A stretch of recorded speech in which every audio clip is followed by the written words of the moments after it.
Di sebuah desa sunyi di lereng gunung, ada rumah tua yang tak pernah lagi dibuka sejak satu malam kelam. Di dalamnya tersimpan sebuah lemari kayu jati, tempat seorang ibu menyembunyikan rahasia kematian anaknya sendiri. Setiap malam ketujuh, lemari itu bergetar dan dari dalamnya terdengar suara kecil berbisik, "Ibu, jangan tutup pintunya."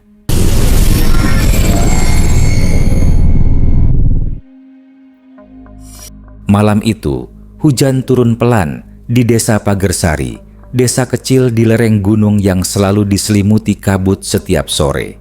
Rumah-rumah kayu tampak redup, hanya diterangi lampu minyak yang berkelap-kelip di balik jendela. Di ujung desa, berdiri rumah tua milik Murni, seorang perempuan berusia 45 tahun yang baru saja kehilangan anak semata, wayangnya Bayu. Sudah 3 hari, Bayu menghembuskan napas terakhir karena demam tinggi yang tak bisa dijelaskan.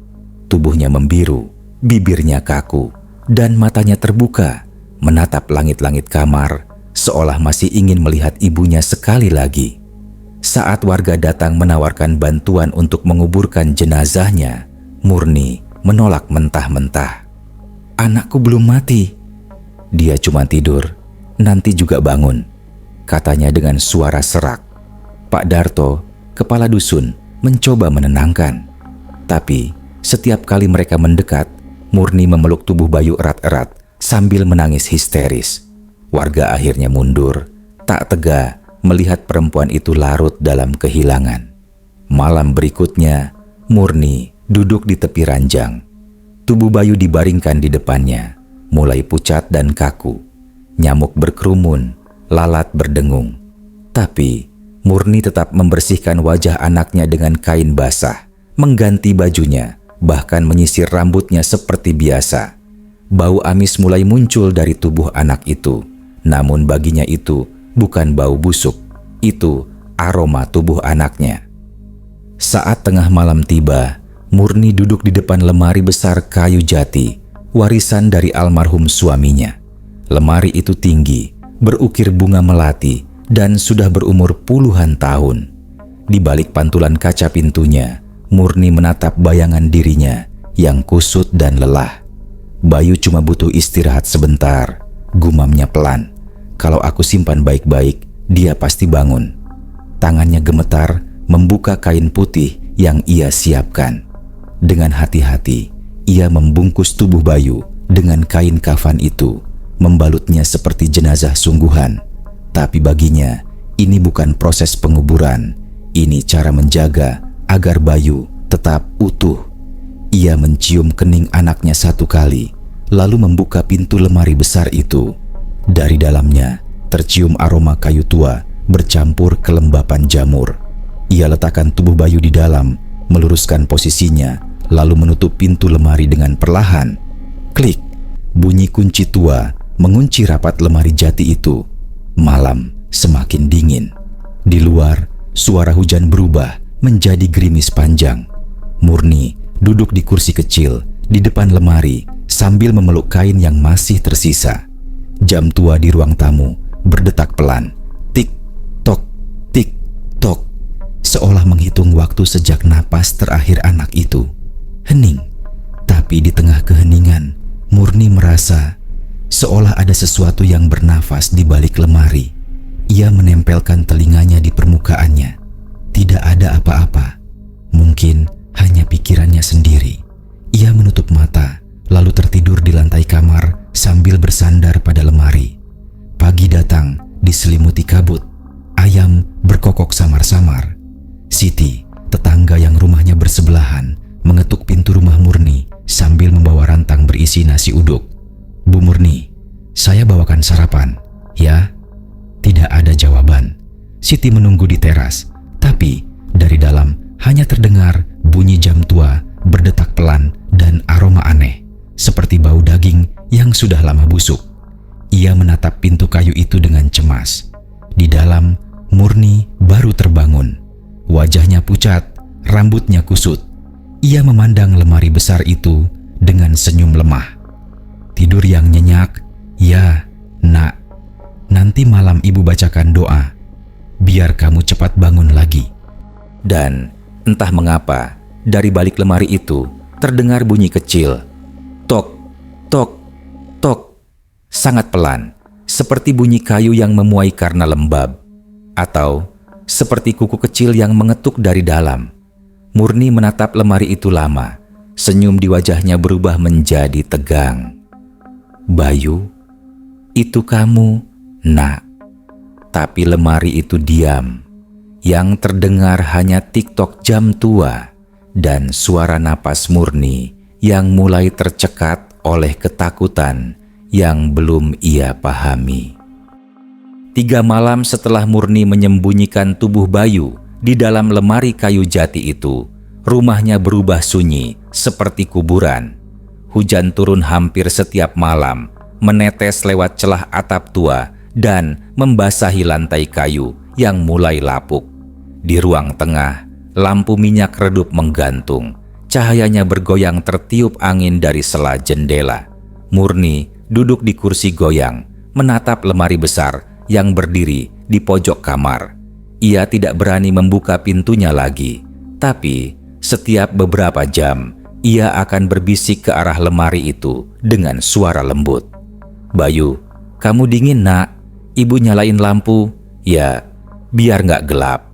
Ia menyalakan lampu minyak kecil di depan lemari, seolah menerangi jalan bagi anaknya yang tertidur di balik pintu kayu tebal itu. Namun, sejak malam kedua, udara di kamar itu mulai terasa berat. Setiap kali Murni duduk di dekat lemari, bulu kuduknya berdiri. Bau menyengat menyeruak dari sela pintu. Perpaduan antara kayu lembab, kain basah, dan sesuatu yang membusuk perlahan. Ia mencoba menyemprot minyak kayu putih, membakar dupa, bahkan menabur bunga kamboja di depan lemari. Tapi semakin ia menutupi bau itu, aroma busuknya justru semakin tajam, menusuk hidung sampai membuat mata berair. Malam ketiga, sekitar tengah malam, suara itu mulai terdengar. Tok, tok, tok. Pelan. 3 kali ketukan. Murni yang sedang setengah tertidur langsung terbangun. Jantungnya berdetak cepat. Ia menatap ke arah lemari. Lampu minyak masih menyala redup. Bayangan ukiran bunga di pintunya tampak bergerak-gerak. Ia menelan ludah, lalu bangkit perlahan. Langkahnya berderit di lantai kayu. Ia mendekat ke lemari dan menempelkan telinganya. Tak ada suara lain, tapi saat ia menunduk, samar-samar terdengar sesuatu, seperti tarikan napas kecil dari dalam. Ibu, suara itu lirih, seperti suara anak-anak tercekik di antara kayu. Murni menutup mulutnya, tubuhnya gemetar, air matanya jatuh. Bayu, kamu beneran bangun, Nak? Ia mencoba memutar kunci lemari itu, tapi tangannya berhenti di tengah jalan. Ada sesuatu yang menahannya, rasa takut yang aneh. Seperti naluri seorang ibu yang tahu apa yang di dalam lemari itu bukan lagi anaknya. Suara kecil itu terdengar lagi. Ibu, panas. Lalu disusul suara geretak, seperti tulang bergeser di dalam lemari. Sesuatu merayap pelan di balik kayu jati itu. Bayangan gelap bergerak di balik kaca buram pintunya. Murni mundur, menutup telinganya. Tapi suara itu semakin jelas. Seperti kuku kecil menggaruk kayu dari dalam. Krek, krek, krek. Lampu minyak bergetar dan apinya hampir padam. Jangan, Nak, jangan buka dulu. Ibu masih belum siap. Bisik Murni sambil menangis. Suara itu berhenti. Tapi dari celah bawah lemari mengalir setetes cairan hitam pekat, menetes ke lantai, lalu menyebar membentuk noda seperti darah kering. Malam semakin dalam. Angin luar meniup daun jendela, menghasilkan suara seperti bisikan panjang. Murni tidak berani memejamkan mata lagi. Ia duduk memeluk lutut di depan lemari itu sampai pagi, mendengarkan suara tok, tok yang terus terdengar setiap beberapa jam, teratur seperti detak jantung. Keesokan harinya, Siti datang lagi, mengetuk pintu dengan cemas. Wajahnya tampak khawatir karena ia mulai mencium bau busuk dari luar pagar. "Bu Murni, maaf, tapi rumah panjenengan kok baunya aneh banget ya?" Murni menjawab dari dalam dengan suara serak. "Nggak apa-apa, Ti, cuma tikus mati, nanti ku bersihin." Tapi Siti tahu itu bukan bau bangkai tikus. Ia pernah mencium bau seperti itu waktu suaminya meninggal 3 hari sebelum dimakamkan. Bau kematian. Namun ia tak berani memaksa masuk. Saat Siti pergi, Murni duduk lagi di depan lemari menatap ukiran bunga melati yang kini seperti wajah menyeringai. Ia merasa di balik kayu itu Bayu sedang memperhatikannya dengan mata yang tak lagi seperti mata manusia. Menjelang malam, saat jam tua berdentang 3 kali, lemari itu kembali bergetar pelan. Dari dalamnya terdengar desisan lembut. "Bu, buka pintunya." Murni menatap lemari itu dengan wajah ketakutan, tapi senyum kecil terselip di bibirnya. "Iya nak, besok kalau ibu sudah kuat." Namun begitu ia memadamkan lampu minyak dan berbaring, terdengar bunyi keras. Duk, D-U-K, D-U-K. Seperti sesuatu dari dalam mencoba menendang keluar. Murni menjerit ketakutan, memeluk bantal erat-erat sambil berdoa dengan suara gemetar. Di luar, petir menyambar langit pegunungan, dan di antara kilatan cahaya itu, bayangan kecil tampak menempel di kaca lemari. Wajah anak kecil, pucat, mata terbuka, membusuk, menatap ibunya. Hari keempat sejak Bayu disembunyikan, desa Pagersari mulai diganggu aroma aneh yang datang dari arah rumah Murni. Bau itu bukan sekadar tidak sedap, ia tajam, menusuk, dan menyisakan rasa logam di ujung lidah bagi siapapun yang menghirupnya. Setiap angin bertiup dari arah rumah Murni, warga menutup hidung, menatap satu sama lain, lalu berbisik pelan. "Kayak bau bangkai kambing ya?" Atau, "Jangan-jangan Bu Murni belum nguburin anaknya beneran?" Kabar itu cepat menyebar di antara warga desa yang hidupnya sederhana, tapi haus kabar. Namun, tak ada yang berani mendekat. Mereka tahu Murni berubah sejak kematian Bayu. Ia jarang keluar, menolak tamu, dan malam-malam dari rumahnya terdengar seperti ada orang bercakap 2 suara. Sore itu, Siti memberanikan diri datang lagi. Ia membawa teh hangat dan sepotong singkong rebus, berharap bisa menemani Murni. Tapi begitu membuka pagar, ia hampir muntah. Bau busuk menyeruak begitu keras, seolah keluar dari perut bumi. Ia menutup hidung dengan kain, lalu mengetuk pintu. "Bu Murni, saya Siti, boleh masuk sebentar?" Tak ada jawaban, hanya suara angin yang meniup tirai korden lusuh di jendela depan. Siti menatap ke dalam lewat celah jendela. Ruangan gelap, hanya lampu minyak kecil yang menyala redup di sudut kamar. Dan di sana, ia melihat Murni duduk di kursi goyang, menghadap ke sebuah lemari besar kayu jati, diam tanpa gerak. Perlahan Siti membuka pintu. Engselnya berderit panjang. Udara di dalam rumah terasa lembab dan pekat, seperti udara di dalam sumur tua. Lalat berputar di sekitar meja, dan di lantai terdapat jejak noda hitam, seperti cairan yang menetes dari sesuatu. "Bu Murni." "Siti ya," jawab Murni dengan suara pelan tanpa menoleh. "Aku tahu kamu datang." Siti menelan ludah. Wajah Murni tampak kurus, kulitnya pucat, matanya cekung. Tapi yang membuat Siti bergidik adalah ada bercak kecoklatan di ujung jari dan lengannya, seperti darah kering. "Bu, saya cuma mau bantu. Rumah panjenengan ini, baunya dari mana ya?" "Bau?" Murni menatapnya tajam. "Itu bukan bau busuk, itu bau anakku." Siti mundur selangkah. Murni tersenyum tipis, lalu menatap lemari jati itu penuh kasih. "Bayu udah bangun, Ti, tapi dia belum kuat jalan. Dia minta ibu jagain terus. Kalau orang lain datang, dia suka sembunyi." Siti mulai ketakutan. Matanya melirik ke arah lemari. Ada sesuatu yang ganjil di sana. Kain putih terjepit di sela pintu. Ujungnya basah dan mengeluarkan noda hitam seperti cairan tubuh yang sudah membusuk. "Bu, itu apa?" Murni mendadak berdiri, menutup kain itu dengan cepat sambil berbisik, "Jangan disentuh. Itu kafannya, masih suci." Tiba-tiba, dari dalam lemari terdengar krek, krek. Seolah sesuatu di dalamnya bergerak pelan. Siti menatap Murni dengan mata membesar. Murni tersenyum, menatap lemari itu penuh kasih. "Tuh, dengar, Ti." Bayu mau ngomong. Tok, tok, tok. 3 kali ketukan terdengar jelas dari dalam lemari.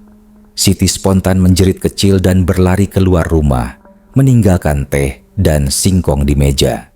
Ia langsung menuju rumah Pak Darto, kepala dusun. Malamnya, beberapa warga berdiskusi di pos ronda. Pak Darto memegang senter tua, wajahnya serius. "Kalau benar yang diceritakan Bu Siti, kita nggak bisa diam. Bisa bahaya kalau Bu Murni udah nggak waras.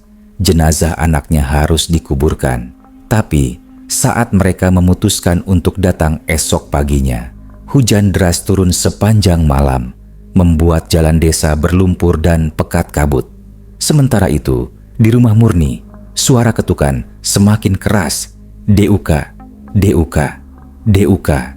Murni menempelkan tangan di pintu lemari sambil menangis. "Sabar, Nak, sabar ya. Ibu gak akan biarin mereka bawa kamu pergi." Kain kafan di sela pintu kini bergeser sedikit. Dari celah sempit itu terlihat sesuatu. Bukan kain lagi, tapi kulit pucat kehijauan dengan serat-serat membiru. Dan mata kecil yang membusuk terbuka menatap keluar. Murni memejamkan mata, tersenyum di antara air mata. "Bayu, kamu udah bisa buka mata. Ibu tahu kamu pasti kuat." Ia membelai permukaan lemari itu dengan gemetar, sementara dari dalam terdengar napas pendek dan serak, seperti paru-paru yang dipaksa bekerja lagi setelah lama diam. Dan malam itu, seluruh rumah Murni berbau busuk, begitu pekat, hingga orang yang lewat di jalan depan pun merasa pusing dan ingin muntah. Besok pagi, saat kabut mulai menipis, warga akan datang. Tapi yang tak mereka tahu, malam ini lemari itu sudah tidak diam lagi. Ia bergerak pelan, seolah sesuatu di dalamnya sedang mencoba berdiri. Malam itu, hujan turun lebih deras dari biasanya. Petir memecah langit pegunungan Pagersari, sementara angin menggerakkan daun pisang di halaman rumah Murni, menimbulkan suara seperti bisikan panjang yang menembus dinding kayu. Lampu minyak di dalam rumah bergetar, apinya kecil dan menari di antara bayangan ukiran lemari besar yang kini tampak hidup dalam gelap. Sudah 2 hari, Murni tidak tidur. Matanya merah, rambutnya kusut, dan di tangannya masih menggenggam potongan kain putih, sisa dari kafan Bayu. Bau busuk di kamar kini tak tertahankan. Udara begitu pekat hingga setiap napas terasa seperti menelan daging yang sudah busuk. Tapi Murni tak peduli. Ia duduk bersila di depan lemari jati itu, menatapnya dengan wajah penuh harap, seperti seorang ibu menunggu anak pulang. Jam tua di ruang tamu berdentang 3 kali. Tik, tok, tik, tok. Lalu dari dalam lemari terdengar isak kecil, pelan, ragu, tapi nyata. "Ibu." Murni menegakkan tubuhnya, matanya langsung berkaca-kaca. "Bayu, kamu bangun, Nak?" Suara itu terdengar lagi, kali ini lebih jelas, seperti suara seorang anak kecil yang kedinginan. "Ibu." Dingin, gelap, di sini banyak ulat. Air mata Murni jatuh deras. Ia merangkak mendekat ke lemari, meletakkan tangannya di permukaan kayu. Terasa dingin, basah, dan bergetar halus, seperti sesuatu di baliknya sedang bergerak. "Sabar ya, Nak. Ibu di sini." "Ibu." Peluk Bayu. Murni menahan napas. Tangannya gemetar saat memutar kunci tua yang menggantung di lubang kunci lemari itu. Suara klik terdengar jelas di tengah suara hujan. Ia membuka sedikit pintunya. Bau busuk yang terkurung selama berhari-hari langsung menyembur keluar seperti racun. Murni muntah seketika, tapi tetap berusaha menahan pintu agar tidak menutup kembali. Dalam remang lampu minyak, ia melihat kain putih itu. Kafan yang ia balut sendiri beberapa hari lalu kini sudah tidak rapi lagi.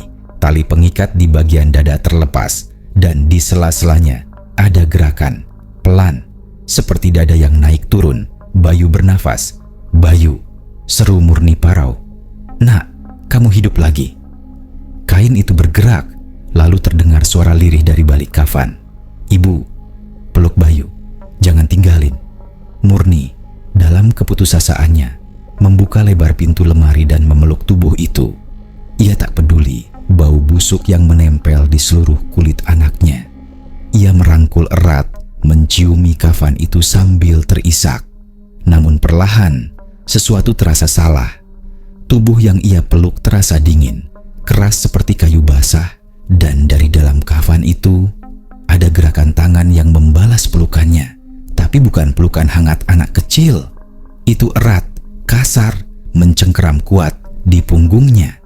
Kuku-kuku panjang menusuk kain dasternya dan merobek kulitnya. Murni menjerit, berusaha melepaskan diri, tapi tangan itu makin kuat menariknya. Dari balik kafan terdengar napas berderak dan suara tulang bergeser. "Ibu, jangan pergi lagi." Kepala kafan itu perlahan miring ke atas.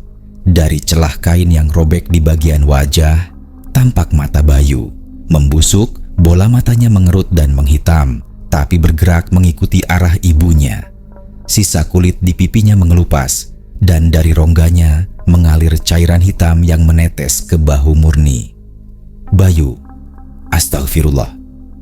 Murni menjerit dan mundur, tapi kaki anak itu tersangkut kain kafan dan tubuhnya jatuh dari dalam lemari. Suara tubuhnya menghantam lantai begitu keras, tapi tidak diam. Ia bergerak merangkak dengan gerakan aneh, seperti sendi-sendinya tak lagi bekerja sempurna.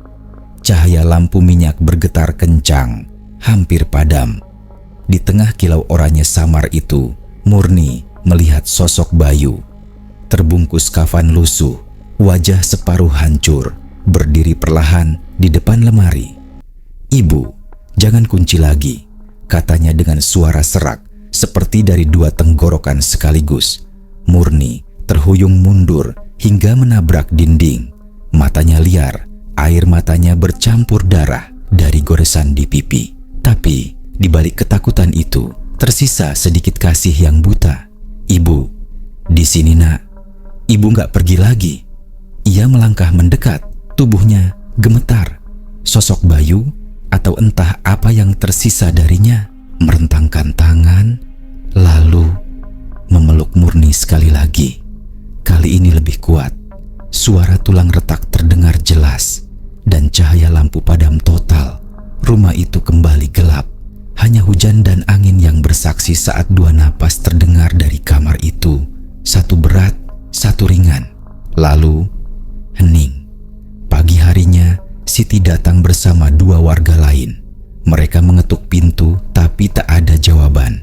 Dari sela jendela, mereka melihat kursi goyang terbalik dan lemari besar itu tertutup rapat. Dan dari bawah pintunya mengalir dua jejak cairan hitam, seperti darah lama yang mengering bersamaan. Pagi di desa Pagersari diselimuti kabut tebal. Hujan semalam meninggalkan genangan di jalan tanah, membuat langkah siapapun yang lewat berbunyi plok-plok pelan. Tapi pagi itu tidak ada suara ayam, tidak ada anak-anak bermain. Hanya gumam cemas para warga di depan rumah Pak Darto, kepala dusun. Siti datang dengan wajah pucat, matanya sembab karena tidak tidur semalaman. "Pak, saya yakin sesuatu sudah terjadi sama Bu Murni," katanya gemetar. "Saya lihat dari jendela tadi pagi, lampunya masih nyala, tapi Nggak ada suara apa-apa. Bau busuknya tambah parah, Pak. Pak Darto menarik napas panjang. Pria setengah baya itu dikenal sabar, tapi kali ini wajahnya tegang. Kita nggak bisa diam. Kalau benar jenazah anaknya belum dikubur, bisa bahaya buat warga. Udah 4 hari lebih, 5 warga lelaki ikut berdiri di belakangnya. Mereka membawa senter dan kain penutup hidung. Udara sekitar rumah Murni memang terasa aneh, lembab, tapi menyimpan hawa amis yang menusuk. Mereka tiba di depan rumah kayu tua itu. Pintu tertutup, semua jendela rapat. Tidak ada suara apapun kecuali tetesan air dari atap. Tapi begitu mendekat, bau busuk itu menyergap lebih kuat dari sebelumnya. Seperti daging yang direbus dalam darah lalu dibiarkan membusuk di bawah panas matahari. Astagfirullah. Salah satu warga menutup hidung. Ini bukan bau tikus, Pak. Iya, jawab Pak Darto pelan. Ini bau jenazah. Ia mengetuk pintu pelan. Bu Murni, ini saya, Pak Darto. Kami datang mau bantu, Bu. Tak ada jawaban. Ia mengetuk lagi. Kali ini lebih keras. Bu Murni masih diam. Siti menggigil di belakang, menatap dengan mata besar. Pak, saya semalam dengar sesuatu. Kayak suara 2 orang di dalam. Tapi cuma sebentar. Terus, hening Pak Darto memutuskan. Kita dobrak. Dengan satu hentakan kuat, pintu rumah itu terbuka. Aroma busuk langsung menyergap seperti kabut tebal, membuat semua orang mundur sambil menutup hidung. Lalat beterbangan dari dalam, suara dengungnya membuat kulit bergidik. Mereka masuk perlahan. Ruang tamu berantakan, kursi goyang terbalik, dan lantai dipenuhi bercak cairan hitam kecoklatan yang sudah mengering. Bu Murni, astagfirullah, lihat itu, Pak. Salah satu warga menunjuk ke arah lemari besar kayu jati di sudut kamar. Pintu lemari tertutup rapat, tapi di bawahnya mengalir 2 bekas noda hitam ke arah lantai, seperti bekas darah yang menetes dari dalam. Dan di bagian depan pintu lemari tertulis sesuatu.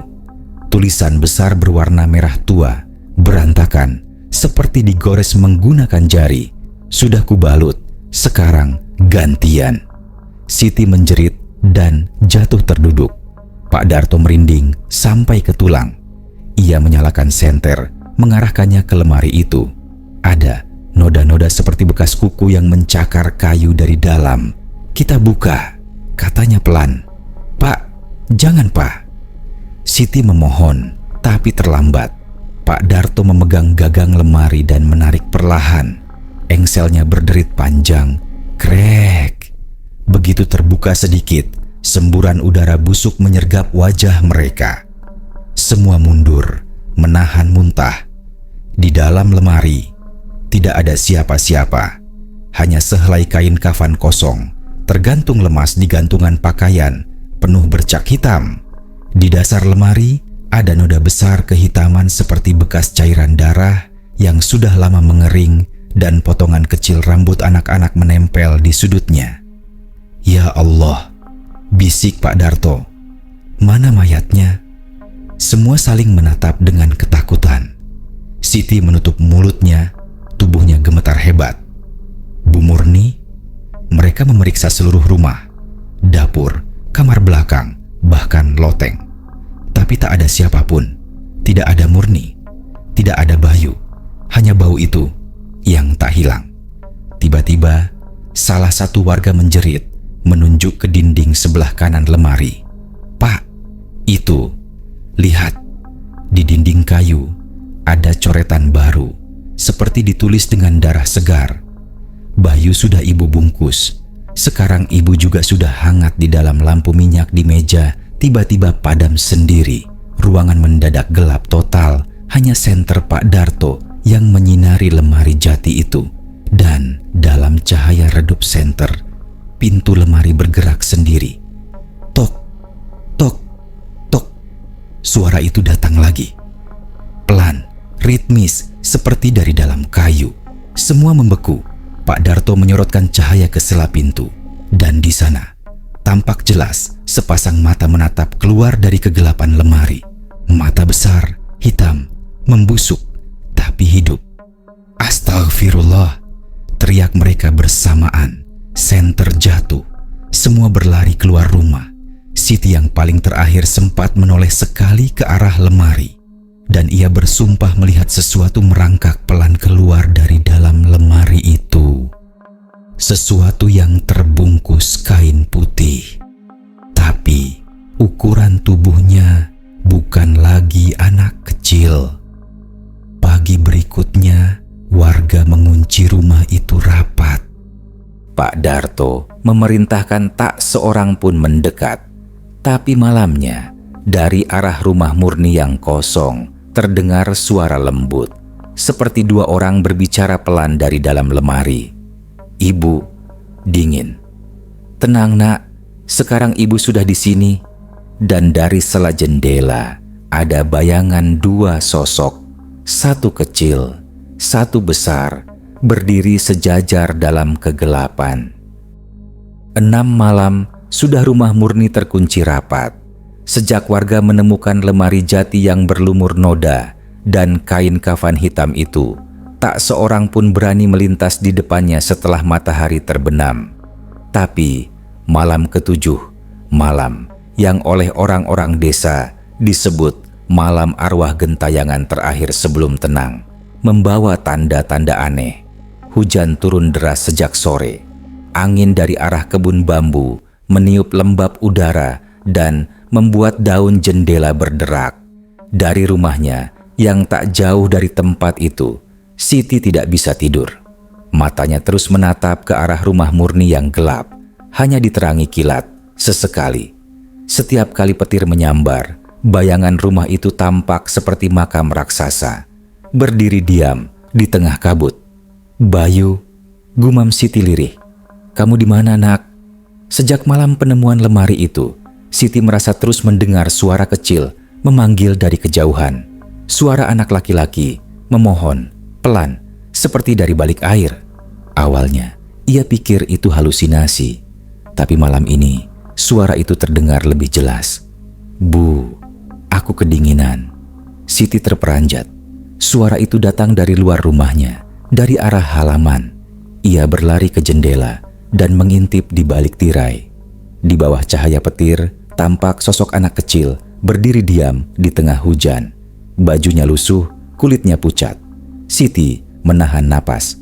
"Bayu?" Anak itu menoleh pelan. Senyumnya kaku, dingin, dan di bawah matanya mengalir air hitam seperti darah bercampur hujan. "Bu Murni kangen, Bu," katanya. Lalu menghilang seketika. Siti menjerit histeris. Warga berdatangan, termasuk Pak Darto. Saat mereka memeriksa halaman, tak ada siapapun, hanya jejak kaki kecil berlumpur yang berhenti tepat di depan pagar rumah Murni yang terkunci. Malam makin larut, angin makin kencang. Pak Darto menyalakan lentera dan menatap rumah kosong itu dari depan. "Aku harus pastikan semuanya berakhir malam ini," katanya pada warga yang menemaninya. Mereka membawa Kiai desa, Kiai Mustafa, lelaki sepuh yang paham perkara hal-hal gaib. Dengan jubah putih basah oleh hujan, ia berdiri di depan rumah Murni, membaca doa pelan sambil menabur garam di tanah. "Kalau arwahnya belum tenang," katanya, "biasanya akan kembali di malam ketujuh untuk menjemput yang belum bersama." Siti gemetar mendengar itu. "Maksudnya, menjemput siapa, Kiai?" "Yang ikut campur dalam urusannya. Bisa siapa saja." Kiai Mustafa membuka kunci rumah itu perlahan. Bau busuk menyergap lagi, tapi kali ini lebih kuat dari sebelumnya. Seolah sesuatu di dalam membusuk lagi. Baru saja mereka melangkah masuk. Ruang tamu masih sama, gelap, berantakan, bau amis. Lemari jati besar itu tetap berdiri di tempatnya, tapi kini pintunya terbuka sedikit, seperti baru saja digunakan. Lentera di tangan Kiai bergetar. "Bismillah," katanya, lalu berjalan mendekat. Dari dalam lemari terdengar bunyi lirih, basah, Seperti sesuatu menggeser tubuhnya di atas kain. Siti memegangi mulut, tak kuasa menahan tangis. "Kiai, jangan dibuka lagi." "Harus," jawabnya tegas. "Kalau tidak, arwah itu akan menjemput terus." Dengan tangan gemetar, Kiai menarik pintu lemari perlahan. Krik, udara di dalamnya dingin sekali. Dan di sana ada dua sosok, terbungkus kain kafan lusuh, berdiri berdampingan. Yang satu kecil, yang satu tinggi, tubuhnya membungkuk. Keduanya menatap ke arah mereka dengan mata cekung hitam pekat. Kain kafan di wajah mereka basah oleh darah hitam, dan dari bawah kain itu mengalir cairan gelap menetes ke lantai. Siti menjerit, jatuh pingsan. Warga mundur ketakutan. Kiai Mustafa mencoba melantunkan ayat, tapi suaranya bergetar. Suara azan yang lirih bergema entah dari mana, tapi di tengahnya ada tawa lembut perempuan. Jelas suara Bu Murni. "Kalian gak perlu repot, Kiai.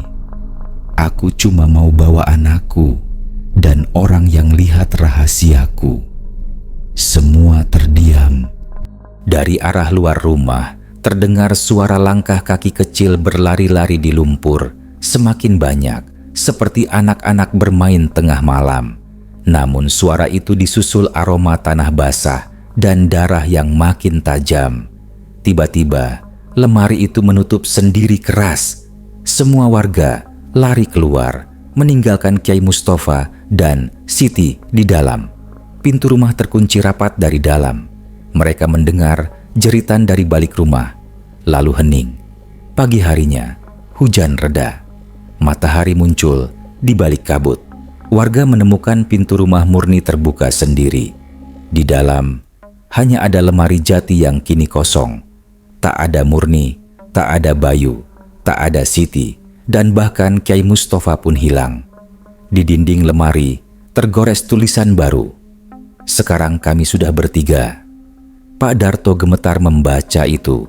Ia memerintahkan rumah itu dibakar. Tapi anehnya, api selalu padam setiap kali menyentuh kayunya, seolah rumah itu menolak hangus. Sejak hari itu, warga Pagersari menganggap rumah Murni sebagai tempat terlarang. Tapi beberapa tahun kemudian, rumah itu dijual ke pendatang baru yang tak tahu kisahnya. Dan menurut cerita warga, setiap malam ketujuh setelah mereka pindah, selalu terdengar suara lemari dibuka pelan, lalu bisikan lembut dari dalam, "Sudah kubalut, sekarang gantian kamu." Sejak malam itu, rumah tua di desa Pagersari dibiarkan kosong. Tapi setiap kali hujan turun, bau busuk kafan kembali tercium dan suara kecil terdengar dari balik lemari kayu jati itu. "Bu, dingin, jangan tutup pintunya."